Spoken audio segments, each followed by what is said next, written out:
North Tested Knives. Another episode on the knife channel here.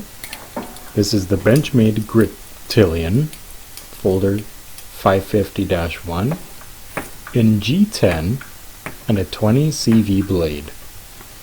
Checking Warriors and Wonders, this blade retails for about $236. Street price for Canadian. Regular retail around $277. The Griptillian with G10 upgraded blade steel. It has a mixture of blue and grey G10 on the handle, providing a nice accent. It's a little different, which seems to be a little bit of a satin, kind of a satin / stonewash finish on the blade. As you can see here, the ice on the fridge definitely needed to be taken out, so I thought I would test out the edge, torture it, just to see how easy it would be to resharpen. And as you can see, it survived, the edge survived, but it's not cut in cardboard very well. So bringing it onto my Edge Pro Apex, starting with the 400 grit stone. Anyways, so a little bit more about the specs. It's axis lock, manual opening, CPM 20 CV steel, 59 to 61 Rockwell hardness, 3.5 inch blade, a 2.9mm thick blade, open length of 8 inches, closed length 4.6 inches. The handle thickness is 15.4mm thick, or just over half an inch, and it's 4.13 ounces, 117 grams. It's a plain blade, satin finish. Say it's a modified sheep's foot style blade, deep carry pocket clip on it. It's reversible for left or right side, has a lanyard hole. A great EDC option, weighing less than my goal of 6 to 7 ounces. Has a very easy to access thumb hole, Spyderco style, which you could easily slap on a zip tie so that you could wave it out open to the pocket, and this way you would have also kind of a little bit of a thumb stud to deploy it. I like to call the Griptillian series having this egg-shaped handle. It is very comfortable in hand, and when I was first cutting food with it, it was a little bit awkward because it is a bit of a thick blade with that saber grind. Isn't the sliciest knife ever. I would say that the Benchmade 940 is much slicier than this guy. So if you're looking for something on the super small and slim side and super slicey, I would say get Cold Steel Broken Skull, Spyderco Endura or Stretch, or the Benchmade 940. But if you want something, don't mind something on the beefier side, and you want to get this great 20 CV steel, I'd highly recommend this. So a little bit about the steel here.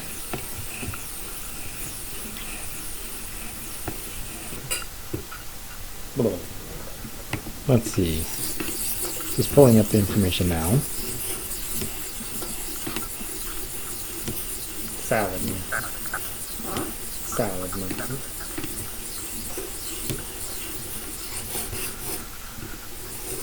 So some information on 20 CV, listed by Duratech. It's got very, very fine-grained alloys. It's high wear and corrosion resistant, so you don't have to worry about rust on this guy. You would need about a 15-degree edge per side or higher, so a stronger edge angle to keep the optimum performance. Anywhere from that 20 to 15 degrees is optimal. And this was a breeze to sharpen. I did, I think, about 20 to 30 strokes per side on each stone with the Edge Pro Apex, and it resharpened it in no time at all. That's one thing noted on here about the steel composition and reference data for the Knife Steel app, is they noted that there's no silly burr that forms when sharpening, which I could confirm with my Edge Pro Apex. That I was not fighting the different sides, going back and forth, flopping it on different sides to resharpen that blade. It came back to life in no time at all, and it has really great edge retention. And at work, I'm cutting a lot of really thin plastic all day long, so I need a blade that will keep that razor hair cutting edge so I can get a nice easy straight cut on the plastics. And this knife does that. It performs and keeps up with that. I would say XHP does that as well. S30V will keep a sharper edge pretty long as well, and it feels that S30V does lose that razor hair popping edge pretty fast.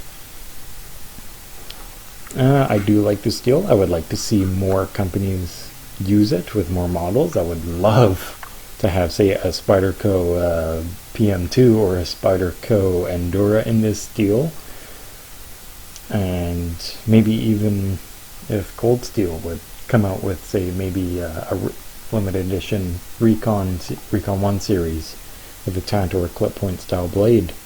That would be nice. So this knife is a great performer. It's a comfortable size. This is the large Griptillian, mind you. I'm used to carrying large blades. I would say this is probably the Spydercoest of all the Benchmade blades because of the hole and the hump on the blade with the jimping. I'd say it's very similar to the Delica or Endura series. I love that lanyard hole that they give you. Anytime you get a lanyard hole or swappable clips, it adds that little bit of flair so you can customize it yourself. And disassembling this blade was a breeze. It was quite fun. I only needed 2 bits from the Kershaw blade keychain blade care kit. It's got, how many small screws do you have on each handle? So you got 1, 2, 3, 4 screws that keep the handle together and 3 of those screws along the back are going into those blue barrel back spacers, and then 1 on each handle attaches from the G10 into the steel liner that is inside the blade. I didn't do a 100% deconstruction on this blade. I just wanted to get in there quick, give it a little bit of an oiling to get into all the parts, and then put some blue Loctite onto the knife. So overall, I would say this blade, I would dare say it is a 10 out of 10. It is great for sure. Oh, a couple things to note. Handling this blade, you can choke up on it, rest your finger on the front of the handle, and the jimping along the handle and on the thumb ramp provides excellent control. You've got a very comfortable roundish egg-shaped handle. The deep carry pocket clip isn't too deep and is not too shallow either. It's very easy to withdraw from the pocket. And with that access lock, you can one-handedly easily open or close that blade. Anyways, thanks for watching, guys. Hope you'll notice that I am taking away that stupid watermark now that my channel is now at finally 11 subscribers. Please like, share, and subscribe. Help this channel growing. Have a good one.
And as you can see, on the basic cleaning and oiling of the blade, I just like to use regular Q-tips to use to clean out your ears.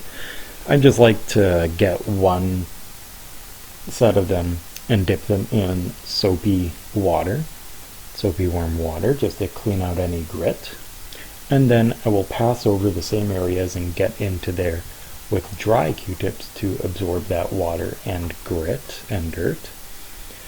And then I will tend to go over it with a third pass, dipping the Q-tips in some sort of oil, being it the Hanwei sword oil or mineral oil are my choices.